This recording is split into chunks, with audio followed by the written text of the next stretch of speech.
교재 49페이지입니다. 62장에서 하나님께서는 시온을 영광과 구원으로 가득 채우겠다고 약속하십니다. 예루살렘은 하나님의 기쁨이 될 것이며 구원은 땅끝까지 전파될 것입니다.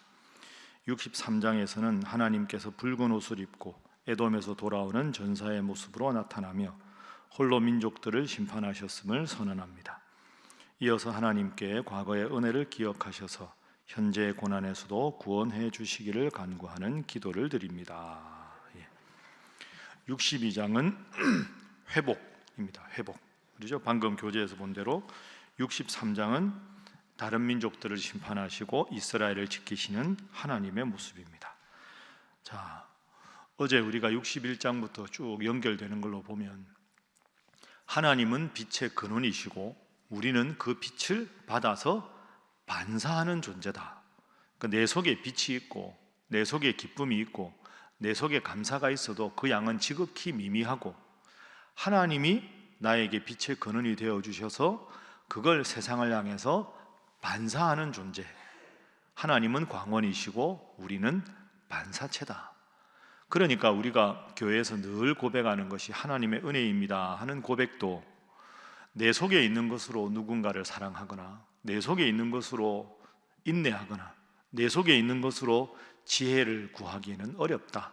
하나님이 끊임없이 나에게 빛을 주시고 지혜를 주시고 기쁨을 주셔야 그것으로 우리가 가능하다. 그 내용이 오늘로 쭉 연결됩니다. 자, 1절 말씀해 보면 나는 시온의 의가 빛같이 예루살렘의 구원이 횃불같이 나타도록 시온을 위하여 잠잠하지 아니할 것이다. 시온은 예루살렘을 뜻하고 예루살렘은 이스라엘을 뜻하죠. 예루살렘이 빛같이 빛나고 예루살렘이 횃불같이 나타나도록 내가 끊임없이 너희들에게 빛을 제공해 줄 것이다. 이런 뜻입니다. 그러니까 하나님께서 이렇게 이스라엘 백성들을 포로기에서 돌아오게 하고 여전히 사랑하시니 너희들은 나와의 관계를 바로 해라. 나와 관계가 바로 서기만 하면 내가 모든 것을 너희에게 복으로 허락할 것이다. 이런 말씀이 됩니다. 2절 이방 나라들이 너의 공의를 뭇 왕이 다 너의 영광을 볼 것이다. 전제가 뭡니까? 하나님께서 주시는 빛을 받으면 하나님과의 관계가 바로 서면 이방 나라들이 뭇 왕이 너의 영광을 보고 너를 부러워하게 될 것이다. 너는 또 여호와의 손에 아름다운 관 내 하나님의 손에 왕관이 될 것이다. 왕과 왕비 이런 관계로 내가 너희를 귀하게 여길 것이다. 자, 4절 말씀 우리 함께 읽어봅니다. 시작. 다시는 너를 버림받은 자라 부르지 아니하며 다시는 내 땅을 황무지라 부르지 아니하고 오직 너를 헵시바라 하며 내 땅을 뷸라라 하리니 이는 여호와께서 너를 기뻐하실 것이며 내 땅이 결혼한 것처럼 될 것임이라. 아멘.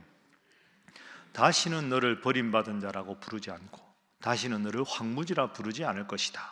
그러니까 영원한 기쁨만 너희에게 허락할 것이다. 4절 제일 뒤에 보면 여호와께서 너를 기뻐하실 것이며 내 땅이 결혼한 것처럼 될 것임이라. 그러니까 3절에도 왕관이라는 표현이 나오고 4절에도 결혼이라는 표현이 나옵니다. 그러니까 62장 전체의 주제어가 이 결혼입니다. 출애굽기 19장 말씀처럼 너희가 내 명령을 잘 지키면 나는 너의 하나님이 되고 너는 나의 백성이 되리라. 그러니까 내가 나를 사랑하면 나는 너의 남편이 되어 영원히 너를 지켜줄 것이고 너는 내 사랑받는 아내가 될 것이다. 그러니 지금 하나님은 바벨론으로 포로로 잡혀가고 이후에 70년 만에 돌아오고 그래도 너희를 버리지 않고 영원히 너희와 함께 할 것이다. 하나만 지켜라. 나를 버리지 말아라. 나만 섬겨라. 나를 사랑해라. 남편이 아내를 사랑하면 아내가 남편을 사랑해 주듯이 그렇게 사랑만 하면 왕관도 씌워주고 온 뭇 백성들 사이에 부러움을 사는 내가 아름답고 귀한 나의 아내로 만들어주겠다. 이런 뜻입니다. 그래서 4절 말씀에 조금 어려운 용어가 나오죠. 헵시바. 헵시바라는 단어의 뜻은 나의 기쁨이 너에게 있다. 이런 뜻이거든요. 쉽게 말하면 하나님이 기뻐하는 내가 된다. 이런 뜻입니다. 신랑이 신부한테 나 당신 사랑해요. 남편이 아내에게 말했는데 아내가 저도 당신 사랑합니다. 그게 헵시바입니다. 하나님이 기뻐하는 내가 된다. 당신만 사랑하는 아내가 되겠습니다 하는 것이 헵시바입니다. 뷸라는 뭡니까? 헵시바라 하며 내 땅을 뷸라라 하리라 할 때 뷸라는 결혼한 여자를 말하는 겁니다. 그러니까 헵시바와 뷸라의 관계는 이런 거죠. 지금 계속 하나님이 야 이스라엘아, 너희 다시 복받고 싶고 너희 다시 행복하고 싶지? 예. 그러면 한 가지만 딱 지켜라. 나를 사랑하라. 나의 명령을 지키고 나를 경배하라. 다른 이방신 섬기지 말아라. 부부관계로 말하면 남편이 될 사람이 아내가 될 사람한테 나 사랑합니까? 나 사랑하면 나랑 결혼합시다. 결혼하면 내가 모든 것 책임지고 평생 행복하게 해주겠습니다 라고 프로포즈하는 장면이 오늘 본문입니다. 그럼 헵시바가 뭡니까? 예, 알겠습니다. 당신이 기뻐하는 제가 되겠습니다 하는 것이 헵시바입니다. 그러면 헵시바의 고백을 하면 둘이가 결혼하게 되지요. 그 결혼해서 부부가 된 것이 뷸라입니다. 뷸라는 결혼한 여자 이런 뜻이거든요. 그래서 오늘 첫 번째 기도 제목은 주님과 평생 좋은 관계를 갖게 하소서 하는 겁니다. 주님과 평생 좋은 관계를 갖게 하소서. 하나님은 오직 한 가지만 딱 원하십니다. 나를 사랑합시다. 내가 당신을 영원히 사랑해 주겠소. 부부관계로 말하면 등 돌리고 다른 사람에게 기웃기웃하고 그러지 맙시다. 나에 대한 신뢰를 보여주면 영원히 당신을 사랑하고 당신을 아름다운 여인으로 행복하게 만들어 주겠소. 그래서 8절 보십시오. 여호와께서 그 오른손 그 능력의 팔로 맹세하시되 내가 다시는 내 곡식을 내 원수들에게 양식으로 주지 않겠습니다. 다시는 이 말이 중요하죠. 너의 곡식을 이스라엘이죠. 이스라엘이 추수했을 때 원수들에게 양식으로 준다는 말은 추수철에 이방 민족이 침략을 해서 추수할 모든 곡식을 약탈하는 일이 없게 해주겠습니다. 당신이 수고해서 얻은 포도주를 수확할 때 그 포도주를 이방 사람들이 약탈해서 이방인이 마시지 못하게 도와줄 것입니다. 8절에서 중요한 단어는 다시는 이런 뜻입니다. 다시는. 당신이 나를 향해서 신뢰를 보여주면 이스라엘이 나 하나님만 섬기면 다시는 이방 민족에게 고난당하지 않고 다시는 열심히 추수한 것이 약탈당하는 일이 없게 해줄 테니 나만 바라보십시오. 9절 추수한 자가 그것을 먹고 여러분이 열심히 추수한 것 그건 먹게 만들어 주겠습니다. 그래서 결과적으로 12절입니다. 12절 함께 읽습니다. 시작. 사람들이 너를 일컬어 거룩한 백성이라 여호와께서 구속하신 자라 하겠고 또 너를 일컬어 찾은 바 된 자요 버림받지 아니한 성읍이라 하리라. 아멘. 사람들이 너 이스라엘을 일컬어서 거룩한 백성이라. 거룩한 백성이라는 말은 많은 사람들 백성들이 있는데 그 중에서 특별하게 구별된 백성이다. 그 많은 이방 민족들이 보고 아니 저 이스라엘은 나라도 작고 뭐 척박하고 큰 강이 있는 것도 아니고 기름진 국토가 있는 것도 아닌데 왜 저렇게 잘 될까? 하나님을 섬기니까 하나님이 마치 신랑 될 사람이 많은 여인들 중에서 한 여인을 택해서 아내로 삼아서 행복하게 만들어 주듯이 많은 민족 중에서 하나님이 이스라엘을 택해서 당신이 나의 아내가 되어 주시오 하는 하나님 앞에 거룩한 백성으로 인정받아서 그렇구나 라는 것을 모든 민족에게 보여주겠다. 오늘 이 말씀이 오늘 새벽에 나오신 여러분에게 주신 말씀으로 여기고 항상 하나님 잘 섬겨서 거룩한 하나님의 백성이 되고 제사장 나라가 되는 여러분 되시기를 주님 이름으로 축복합니다. 62장 전체 내용입니다. 자, 63장으로 넘어가겠습니다. 에돔에 대한 승리를 6절까지 말씀하시고 이어서 또 말씀하십니다. 자, 63장 8절 62장과 같은 맥락입니다. 63장 8절 함께 읽습니다. 시작. 그가 말씀하시되 그들은 실로 나의 백성이요 거짓을 행하지 아니하는 자녀라 하시고 그들의 구원자가 되사. 아멘. 자, 방금 62장 기억하시고 보십시오. 하나님이 말씀하십니다. 그들은 실로 나의 백성이다. 비유하면 많은 여인들 중에서 나는 저 여인을 나의 특별한 아내로 택했다. 나의 백성이다. 그리고 그들의 구원자가 되셨다. 영원히 사랑해 주겠다. 그런데 그러면 왜 하나님은 이 약속을 우리가 본 대로 출애굽기 19장에서부터 이미 약속을 하셨는데 왜 남유다가 바벨론에게 멸망을 당하고 70년간 포로 생활을 하고 그 이후에도 어려움을 겪은 이유가 뭘까? 하나님이 이렇게 약속을 하셨는데 출애굽기에서부터 그 애굽에서 노예 생활하던 백성들을 해방시키셔서 그렇게 하셨는데 왜 갖은 고통을 겪었는가? 이유가 나옵니다.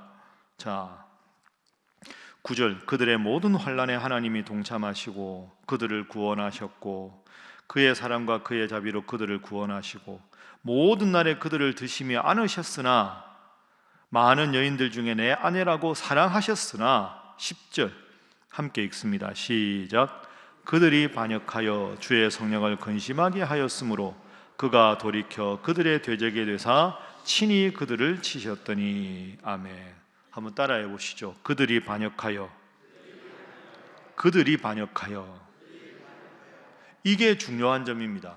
왜 남유다가 고통을 당했습니까? 북이스라엘도 왜 고난을 당했습니까? 이유는 하나님이 버린 게 아닙니다. 이사야가 아주 명확하게 말하죠. 하나님은 나를 사랑하면 영원히 함께 하겠다고 했는데 10절 그들이 반역하였다. 8절에 나의 백성으로 여기고 9절에 사랑하고 구원하고 자비로 안으셨는데 북이스라엘이 하나님을 반역했다. 남유다가 하나님을 반역했다. 그래서 하나님을 근심하게 하셨으므로 하나님께서 정신 차리라.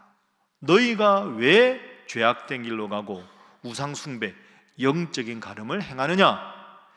그래서 너희가 지금 바벨론의 포로로 잡혀가고 그래서 나라가 망한 것이다. 분명히 이 점을 기억하고 다시는 나를 바라보다가 나에게 등 돌리는 일을 하지 말아라. 그것 한 가지만 약속하라. 그래야 너희가 행복을 영원히 구가할 수 있다. 이것이 오늘 말씀입니다. 그래서 10절 말씀이 그래서 중요한 거죠. 그래서 두 번째 기도 제목입니다.